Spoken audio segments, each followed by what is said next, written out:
본연의 가치가 어떤 아파트가 훨씬 더 좋은 아파트인지를 잘 따져보셔야 된다는 얘기입니다. 반드시 상승하기 이전인 시세를 눈여겨보셔야만 한다. 본연의 가치를 판단했다면 이 아파트의 내재 가치도 잘 판단하셔야만 합니다. 하락 구간에 있어 전세 지표를 판단하셔야만 한다. 주변 입주 물량의 여파로 인해서 내재 가치가 어떤 아파트가 더 높아질지 낮아질지도 부동산 고민 문자로 자세하게 보내주시면 추첨을 통해서 여러분들에게 월수금 정확한 해답으로 찾아뵙도록 하겠습니다. 뒷번호 4231님께서 보내주신 부동산 고민입니다. 6억대 중반으로 일산 요진 YCT 25평과 이문 2편한 세상 25평을 고민하고 있는데 어디가 나을까요? 두 아파트의 시세 등락이 비슷합니다. 요진 YCT는 16년식으로 준신축의 주변 인프라가 너무 좋고 GTX-A 대곡역 호재가 있지만 강남 접근성이 안 좋고 이문 2편한 세상은 03년식의 20년차 아파트로 초등학교와 지하철이 가깝고 직주 근접이 좋은 가성비 아파트입니다. 어디를 매수해야 될지 고민됩니다. 라고 보내주셨네요. 전문가님 답변 부탁드리겠습니다. 네, 일단 답변부터 드리도록 하겠습니다. 두 지역, 두 아파트 전부 다 좋은 아파트이지만 둘 중에 하나를 추천드린다면 저는 일산 요진 YCT 쪽으로 추천을 드리도록 하겠습니다. 다만 정확한 자산 현황과 포트폴리오를 모르고 있기 때문에 또 거기에 맞게끔 다시 한번 대면 상담을 받으시면 또 다른 아파트로 알맞게 추천을 드리도록 하겠습니다. 또 거기에 따른 계획과 전략을 다시 한번 세우시길 바라겠습니다. 자, 우선적으로 지역적 입지를 한번 보도록 하겠습니다. 일산 요진 YCT는 2016년식입니다. 또 3호선 라인에 바로 앞에 백석역이 있기 때문에 초역세권에 위치하고 있고 한정거장만 가면 대곡역에 있기 때문에 GTX-A가 개통될 지역이다. 그렇게 보시면 좋을 것 같습니다. 또 이번에는 서울이죠. 동대문구 신이문역 바로 초역세권에 위치하고 있는 이문동 대림 2편한 세상 아파트입니다. 여기는 2003년식이고 다만 지역적 입지가 또 일산과 좀 다르게 직주 근접이 좋은 지역으로 나타나고 있죠. 청량리로 또 배후 지역으로서의 역할도 있는 지역이다. 다만 이제 제가 뒤에 판서를 통해 다시 한번 알려드리겠지만 앞전에 여기 길만 건너면 바로 중화역 인근에 있는 요 지역이 있습니다. 요 아파트 그리고 또 우리 바로 인근에 있는 외대암역 일대이죠. 요 주변에 있는 아파트 그리고 또 위쪽으로 올라가면 바로 돌고 지역입니다. 또 돌고 지역 인근에 있는 이런 아파트도 이따가 다시 한번 언급을 해드릴 겁니다. 자, 왜 그런지 뒤에 판소를 통해 다시 한번 알려드리도록 하겠습니다. 자, 동대문구 이편한 세상 이문동에 위치하고 있는 이편한 세상 아파트 5구 타입을 보고 계신다라고 하셨습니다. 자, 이 아파트 2003년식이고 세대수는 약 1400세대로 구성되어 있는 아파트입니다. 자, 서울에 있는 이문동에 위치하고 있는 아파트뿐만 아니라 앞전에 우리 일산 쪽도 함께 보고 계신다라고 하셨습니다. 자, 일산은 요진 YCT라는 아파트입니다. 자, 이 아파트도 마찬가지 5구 타입으로 물건을 보고 계신다라고 하셨고 이 아파트는 2016년식이고요. 또 세대수는 2400세대로 이문 2편한 세상보다는 좀 더 세대수가 많은 아파트로 구성되어 있는 아파트입니다. 자, 이렇게 보면 지금 앞전에 문자 사연에서 보내주신 것과 같이 등락률이 거의 비슷하기도 하고 또 지금 나와 있는 매물 금액을 보게 되면 제가 앞전에 매물 금액을 보니까 6억대 후반의 중층 기준에서 물건이 나와 있는 걸 확인을 해봤습니다. 따라서 6억 8천의 물건들이 지금 나와 있는데 시세도 거의 똑같고 그래서 지금 구분 짓기가 굉장히 어려운 상황이시죠. 서울 이문동 지역적 입지에서 봤을 때 직주 근접 너무나도 좋은 위치에 있는데 20년 차가 되는 아파트이기 때문에 거주의 만족도가 조금 떨어질 가능성이 있고 또 그렇다고 해서 일산 쪽으로 가면 이문동에 있는 것보다 서울 접근성이 훨씬 더 떨어지고 직주 근접이 떨어지는 반면에 또 여기는 2016년 세대수도 대단지로 구성되어 있는 신축급 아파트이기 때문에 거주 만족도는 좀 더 높을 수 있죠. 그런데 가격이 비슷하다. 여기에 고민 걱정이 있는 분들 굉장히 많이 있으실 겁니다. 따라서 이런 아파트를 볼 때는 등락률을 따지는 게 아니라 가장 중요한 본연의 가치를 잘 따져야만 합니다. 그리고 내재 가치도 잘 따져보셔야만 합니다.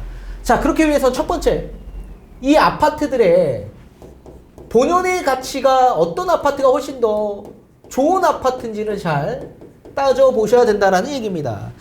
자, 이 본연 가치를 따질 때는 매매와 전세를 함께 알아보셔야 되는데, 우선적으로 외부적인 요인으로 인해서 집값이 상승했던 시기에 금액대 선을 기준화하면 안 됩니다.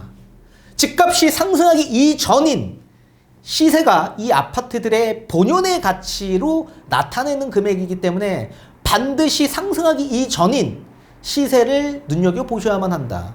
자, 그렇다면 매매 같은 경우에는 부동산 대책이 나온 이후에 집값이 본격적으로 상승을 했습니다.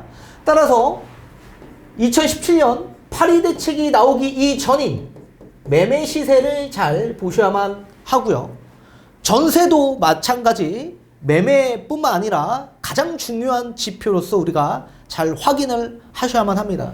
자, 전세도 본격적으로 전세 가격이 상승하기 이전 2020년 6월 30일 임대차 입법이 나오기 이전인 시세를 잘 판단을 하셔야 합니다.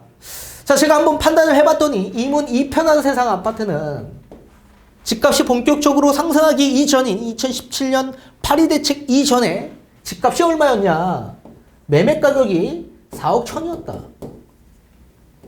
자, 그리고 전세는 임대차 3법 2법이 나오기 이전인 2020년 6월 이전에 전세 시세가 얼마였냐? 약 3억 6천이었다. 그에 반면에 일산 와인시티 같은 경우에는 매매 시세가 얼마였냐면 4억 5천이었고, 또 임대차 입법이 나오기 이전인 전세 시세는 얼마였냐? 4억 5천이었다. 자, 이 기준에서 본다면 두 아파트 본연의 가치를 판단했을 때 어떤 아파트가 훨씬 더 좋은 아파트로 보여지십니까?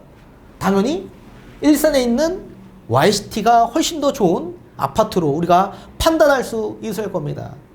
또 본연의 가치를 판단했다면 이 아파트의 내재 가치도 잘 판단하셔야만 합니다. 어떤 아파트가 내재 가치가 더 좋은 아파트인지 높은 아파트인지를 판단하셔야 된다는 얘기입니다.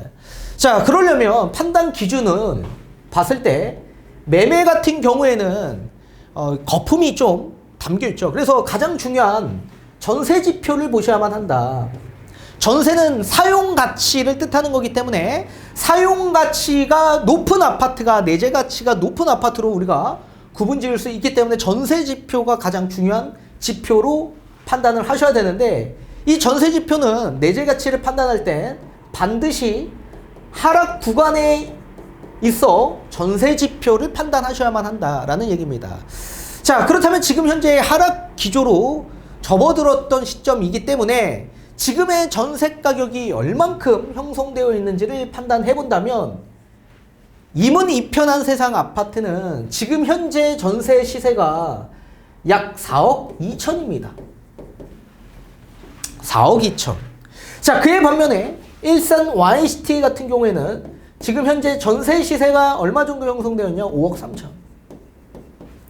그렇다면 지금의 이 아파트 내재 가치를 판단한다면 이 전세의 지표로서 일산 YCT가 훨씬 더 내재 가치가 높다라고 우리가 판단할 수 있을 겁니다. 또 이뿐만 아니라 가까운 미래에 우리가 주변 입주 물량의 여파로 인해서 내재 가치가 어떤 아파트가 더 높아질지 낮아질지도 판단할 수 있을 겁니다. 자, 주변 입주 물량, 이 여파가 상승기 때 나오는 입주 물량과 하락기 때 나오는 입주 물량이 서로 다르게 운용이 됩니다. 자, 상승기 때 만약에 주변에 입주 물량이 많아진다라고 한다면 상승이 연쇄 효과가 일어나는 이런 상승 연쇄 효과가 주변 아파트에 다 이어질 겁니다. 자, 만약에 신축 아파트가 나옵니다. 대장 아파트로서 그 아파트가 그 지역 일대의 가격을 선도하면서 끌고 갈 겁니다. 그리고 나서 순차적으로 기축 아파트도 마찬가지 그 상승 연쇄 효과로 인해서 갭 메우기가 진행이 되며 집값이 같이 움직이게 되어 있겠죠. 그런데 반대로 하락 구간에 있어서 주변의 입주 물량이 많아진다라고 한다면 수요가 이탈되는 현상들이 발생될 거다. 자, 수요 이탈 현상으로 인해서 결국 장기 침체 현상이 일어나는 현상이 발생이 될 겁니다. 이게 입주 물량 여파가 상승기와 하락기에 따라 완전히 달라지는 현상이 나타날 겁니다. 자, 그렇다면 앞전에 제가 언급해 드렸던 지역들 보셨죠? 이문 이편한 세상 아파트 길만 건너면 어디냐면 중화동입니다. 중화동. 중화 1구역 주택 재개발에 있는 물건이 이제 앞으로 나올 거고요. 지금 공사 중에 있죠. 또 바로 옆에 우리 조금만 가면 돌고 지역이 있습니다. 돌고 지역, 석격 인근. 장이 뉴타운 지역 일대들이 있습니다. 장이 19역, 4구역, 6구역 일대 입주 물량이 이제 앞으로 나올 겁니다.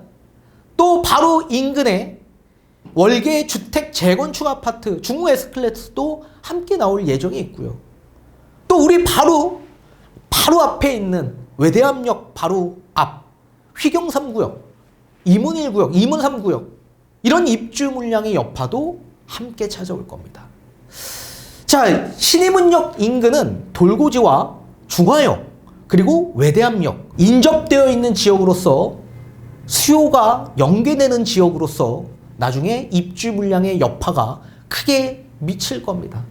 자, 그렇다면 당연히 모든 수요는 신축 아파트로 수요 쏠림 현상이 일어날 수밖에 없을 거고 우리 아파트를 찾는 전세 수요층들은 이탈이 될 수밖에 없을 겁니다. 따라서 하락 구간에 맞춰 전세 시세가 내려가면 내려갈수록 내재 가치의 현상은 낮아질 수밖에 없다. 그렇다면 수요 이탈로 인해서 장기 침체 현상으로 인해 전세 가격은 계속 눌려 있을 수밖에 없을 거고 매매 가격 또한 마찬가지 계속 눌려 있을 수밖에 없는 지역으로선 이문 이편안이 훨씬 더 크게 작용할 수밖에 없을 겁니다. 그에 반면에 일산 요진 YCT 같은 경우에는 주변에 입주 물량이 있겠습니까? 일산적 일대에 유일하게 구축 아파트 중에 신축 아파트로서 전세 시세가 굉장히 탄탄하게 이어질 가능성이 매우 높을 거다. 전세의 수요가 받쳐주다 보니 내재 가치가 계속 높아지고 또한 본연의 가치가 높아지다 보니 향후 미래의 가치적인 부분에 있어서도 가격적인 측면에서 더 많은 역할을 할 수밖에 없을 거다. 이제 GTX A 노선도 대곡역 일대에 들어올 겁니다.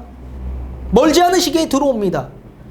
거기에 따른 영향도 분명히 미칠 수 있을 것으로 보여지고 있고 또 1기 신도시 노후정비 특별법으로 인해서 여러 가지 재건축, 리모델링의 현상들이 발생이 될 건데 단기간 내에 되는 현상이 아니죠.